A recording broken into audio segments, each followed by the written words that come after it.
अस्सलाम वालेकुम। कड़वी हकीकत टीवी के मौसूस दोस्तों, अगर आप चैनल पर नए हैं तो चैनल को लाइक और सब्सक्राइब करें ताकि आने वाले नए नोटिफिकेशन आपको बर वक्त मिल सके। शुक्रिया। मिलकर पाकिस्तान बचाए। रियाज अहमद, जस्टिस असलम मिर्जा साहिब और अपने अब्बा जान की रोजाना होने वाली गुफ्तगू को डायरी में लिख दिया करता था। उसे वो सब याद था कि किस तरह मिर्जा साहिब और अब्बा जान की बैठक हुआ करती थी। कभी तहरीक आज़ादी पाकिस्तान की बातें और कभी माजी के शायरों के किस्से। उसे गुजरे दिनों का लम्हा लम्हा असबर था। आज भी वो उन गुजरे लम्हात की किताब का वर्क खोलता है तो उसे अपने अब्बा जान और मिर्जा साहिब की हर बात सुनाई देने लगती है। वो कैसे भूल सकता था कि अब्बा जान नमाज मगरिब के बाद हमेशा छत पर मिर्जा साहिब के आने का इंतजार करने बैठ जाया करते थे। कभी कुर्सियों को साफ करते तो कभी मेज पर रखी किताबों को साफ करने लग जाते थे। मिर्जा साहिब के लिए हुक्के का पानी बार बार तब्दील करते थे क्योंकि मिर्जा साहिब की आदत थी कि वो कच्चे घड़े के पानी में रात को गुड़ डाल देते। इस तरह पानी मीठा हो जाता था और हुक्का पीने में मिर्जा साहिब को बहुत मजा आता था। असलम जो सोचता गया वो वाक़ियात और हालात की गहराइयों में उतरता चला गया। एक दिन अब्बा जान ने बेचैनी से असलम को आवाज़ दी कि कहीं दरवाज़ा तो बंद नहीं, कि दरवाज़ा बंद देखकर मिर्जा साहिब वापस ना चले जाए। तो असलम ने बताया कि मिर्जा साहिब आ गए हैं। मिर्जा साहिब की बगल में किताबें और हाथ में छड़ी थी। असलम उनके हाथ पकड़कर सीढ़ियों के रास्ते छत पर लेकर आ गया। अब्बा जान ने मिर्जा साहिब को आरामदेह कुर्सी पर बिठा दिया और मिर्जा साहिब के हाथों में हुक्के की नाली पकड़ा दी और साथ में इधर उधर की बातें भी शुरू कर दी। हुक्के के गड़गड़ की आवाज़ें आने लगी थी। मिर्जा साहिब ने थोड़ा खांसते हुए दबी आवाज में पूछा, मियाँ शौकत, आज हुक्के का पानी क्या कहीं और से मंगवा लिया है? मियाँ शौकत ने मुस्कुराते हुए जवाब दिया कि पानी तो अपने घर का ही है, मगर आज हुक्का ताज़ा करते करते दिल ने बुजुर्गों को याद करने पर मजबूर कर दिया था। मिर्जा साहिब ने कहा, हम उन सबको कैसे भूल सकते हैं जिन्होंने अपने घर बार और प्यारों की परवाह किए बगैर अपने सीनों पर गोलियां खाकर हमें आज़ादी की हर नेमत अता की। अल्लाह ताला हमारे प्यारे पाकिस्तान को हमेशा सलामत रखे। असलम को ये भी याद था कि अब्बा जान और मिर्जा साहिब के साथ दादा अबू भी कभी कभी शामिल होकर महफिल को और खुशगवार बना दिया करते थे। वो तहरीक आज़ादी के हवाले से बच्चों को बड़े प्यार से बताया करते थे। एक शाम को असलम जब घर में दाखिल हुआ तो हवेली चिरागों की रोशनी में जगमगा रही थी। असलम ने पूछा कि आज ये हवेली में चिरागा क्यों किया गया है? तो दादा जान ने कहा, आज 25 दिसंबर है, हमारे कायदे आज़म का यौम विलादत। ये चिरागों की रोशनियाँ कायदे आज़म की विलादत के दिन के हवाले से हमें खुशियाँ मुहैया कर रही हैं। अब्बा जान और मिर्जा साहिब के चेहरों पर भी खुशियाँ रुख्स कर रही थी। दादा जान ने असलम के छोटे बहन भाइयों को अपने पास बिठा लिया और कहा, आज हम सब मिलकर बानी पाकिस्तान हजरत कायदे आज़म मोहम्मद अली जिन्ना की विलादत की सालगिरह का केक काटेंगे।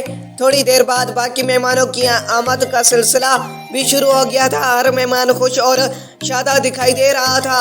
असलम के छोटे बहन भाइयों ने कौमी तराना सुनाया और बुजुर्गों ने अपने महबूब कायदे आज़म मोहम्मद अली जिन्ना की सालगिरह का केक काट कर उन्हें ज़बरदस्त खराज तहसीन पेश किया। केक कटते ही हवेली तालियों से गूंज उठी। दादा जान बहुत खुश थे कि अचानक रो पड़े।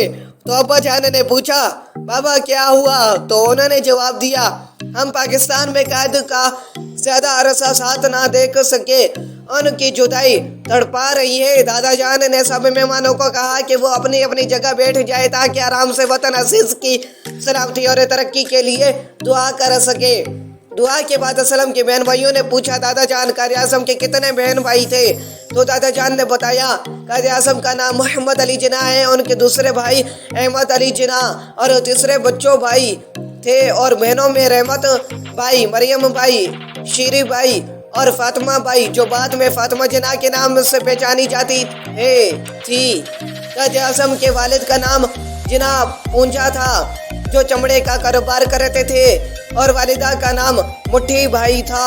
कायदे आज़म मोहम्मद अली जिन्ना 25 दिसंबर 1876 बरोज़ इतवार इस्लामी तारीख 8 ज़ुल्हज 1293 हिजरी को वजीर मेंशन छांगला स्ट्रीट कराची में पैदा हुए। आपने कुरान मजीद पढ़ा اور 16 برس کی عمر میں مشن ہائی اسکول کراچی سے میٹرک کا امتحان پاس کیا اور اس کے بعد اعلیٰ تعلیم کے لیے انگلستان تشریف لے گئے۔ جب آپ انگلستان پہنچے تو وہاں گائیڈ سے قانون کی تعلیم دینے والی درسگاہوں کی معلومات حاصل کی۔ جب آپ وہاں کی مشہور درسگاہ لنکن آن پہنچے تو اس کے در و دیوار پر کچھ نگاہ کنندہ پائے۔ نوجوان محمد علی ان کو سمجھ نہ سکے۔ ان کے پوچھنے پر گائیڈ نے بتایا کہ یہ فرسکو ہے اور اس میں دنیا کو بڑے بڑے قانون عطا کرنے والوں کے نام نگار کیے گئے ہیں۔ محمد علی نے پوچھا کہ سب سے اوپر کس کا نام درج ہے تو گائیڈ نے بتایا کہ سب سے اوپر جن قانون دان کا نام ہے وہ محمد صلی اللہ علیہ وسلم ہے۔ چنانچہ آپ نے فوری اسی درسگاہ میں تعلیم حاصل کرنے کا فیصلہ کر لیا۔ تعلیم مکمل کی، واپس آئے، وکالت کی اور پھر تحریک آزادی کی باغ ڈور سنبھالی۔ مسلمانوں کے لیے الگ وطن کی خاطر دن رات محنت کی۔ جب قائد اعظم نے 1935 میں مسلم لیگ کی صدارت سنبھالی تو مادر ملت فاطمہ جناح بھی سیاست میں فعال ہو گئی۔ انہوں نے مسلمان خواتین کو ایک جھنڈے تلے جمع کیا۔ انہوں نے خواتین سے کہا کہ وہ اپنے اندر نظم و ضبط پیدا کرے کیونکہ ان کے تعاون کے بغیر پاکستان کا قیام ممکن نہیں۔ پاکستان کا قیام عمل میں آ گیا تو حضرت قائد اعظم نے فرمایا پاکستان کا آئین قرآن مجید ہوگا۔ میں نے ترجمہ کے ساتھ قرآن پڑھا ہے۔ میرا پختہ یقین ہے کہ قرآن سے بڑھ کر کوئی اور آئین نہیں ہو سکتا۔ میں نے مسلمانوں کا سپاہی بن کر پاکستان کی یہی جنگ جیتی ہے۔ علماء قرآن کے عین مطابق پاکستان کا آئین تیار کرے۔ ابا جان نے کہا ہم یہ سب کس طرح بھول سکتے ہیں۔ میاں شوکت نے مرزا صاحب سے کہا آج ہمارے عظیم قائد کا یوم پیدائش ہے، یہ دن ہمیں ہمارے عظیم رہنما کی یاد دلاتا ہے۔ مرزا صاحب نے جواب دیتے ہوئے کہا مجھے ابھی تک یاد ہے قائد اعظم نے لاہور میں طالب علموں سے خطاب کرتے ہوئے کہا تھا کہ تعمیر پاکستان کی راہ میں مصیبتوں اور دشواریوں کو دیکھ کر گھبرائیے نہیں۔ تازہ جوان اور نئی اقوام کی تاریخ میں کئی اب ایسی مثالوں سے بھرے پڑے ہیں کہ انہوں نے محض قوت ارادی عمل اور کردار سے خود کو بلند کر لیا۔ آپ خود بھی فولادی قوت کے مالک ہیں اور عزم و ارادے میں آپ بے مثال ہیں۔ مجھے تو کوئی وجہ نظر نہیں آتی کہ آپ دوسروں کی طرح اور اپنے آباء و اجداد کی طرح کامیاب نہ ہو۔ آپ کو صرف مجاہدوں کا سا جذبہ پیدا کرنے کی ضرورت ہے۔ آپ ایک ایسی قوم ہے جس کی تاریخ شجاعت، بلند کردار اور آئینی ارادوں کے لوگوں اور کارناموں سے بھری پڑی ہے۔ اپنی شاندار روایات کے مطابق زندہ رہیے، بلکہ ان میں عزم و ہمت کے ایک اور باب کا اضافہ کیجیے اور طالب علم خصوصی طور پر اپنی تعلیم پر دھیان دیں۔ اپنے آپ کو عمل کے لیے تیار کریں، یہ آپ کا فریضہ ہے۔ آپ کی تعلیم کا ایک حصہ یہ بھی ہے کہ آپ دور حاضر کی سیاست کا مطالعہ کریں۔ اگر آپ نے خود کو تعلیم یافتہ نہ بنایا تو نہ صرف آپ پیچھے رہ جائیں گے بلکہ خدا نہ خواستہ ختم ہو جائیں گے۔ سچ کہا مرزا صاحب، آپ نے قائد اعظم کی باتیں تو ہمارے لیے مشعل راہ میں، انہی باتوں کو ہم تازہ کرنے کے لیے بیٹھے ہیں۔ اسلم بیٹا تم کس سوچ میں گم ہو گئے ہو؟ مرزا صاحب کو چاہے تو ڈال کر دو۔ اس کے بعد مرزا صاحب سے ان کا تازہ کلام سننا ہے۔ مرزا صاحب کا کلام سن کر تحریک آزادی کی یادیں تازہ ہو جاتی ہے۔ اسلم بیٹا تمہارے بزرگوں نے اس پاک وطن کے حصول کے لیے خون پسینہ ایک کر دیا، تب جا کر ہمیں آزادی کی ہر نعمت ملی ہے۔ اسلم وہ سب باتیں یاد کر کے بہت اداس ہو جاتا تھا۔ ابا اور مرزا صاحب کی بیٹھک اور ساری باتیں اور اس کا وہ ڈائری لکھنا سب یاد تھا۔ اس دن بھی ابا جان اور مرزا صاحب کی بیٹھک جاری تھی۔ مرزا صاحب نے ابھی اپنا کلام سنانا شروع ہی کیا تھا کہ ریڈیو پر یہ اعلان نشر ہوا کہ پاکستان کے 2 ٹکڑے کر دیے گئے ہیں۔ یہ خبر سن کر مرزا صاحب پھوٹ پھوٹ کر خون کے آنسو رو دیے۔